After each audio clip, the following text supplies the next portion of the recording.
আমেরিকায় যারা আছে নতুন জেনারেশনে, তাদের 2-4 জনের সাথে যে আমার রেগুলার বেসিস আলাপ হয়, তাদের মধ্যে অনেকেই বলছে যে ডোনাল্ড ট্রাম্প এটা করছে, ও করছে, কি করছে না করছে, এই ল চেঞ্জ হয়ে গেছে, গ্রিন কার্ড কঠিন হয়ে যাচ্ছে, পড়াশোনা করতে আমরা পড়াশোনা করে কি হবে, চাকরি পাবো না, গ্রিন কার্ড হবে না, মানে কতজনের কত কথা। তাদেরকে আমি বলবো যে আপনি যে জায়গাটায় আছেন আজকে, যে আপনি আমেরিকায় থাকেন, পড়াশোনা করেন, কিংবা পড়াশোনা করেন ইললিগাল আছেন, কিংবা পলিটিক্যাল অ্যাসাইলাম করেছেন, কিংবা স্কুল যাচ্ছেন না, তাদেরকে বলবো যে আপনি তো অলরেডি আমেরিকাতেই আছেন।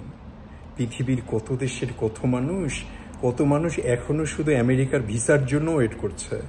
10 লাখ টাকা দেব, 20 লাখ টাকা দেব, শুধু আমেরিকার visa then.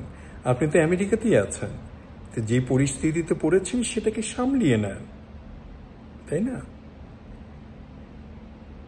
Khwaja মর্তুজ from California.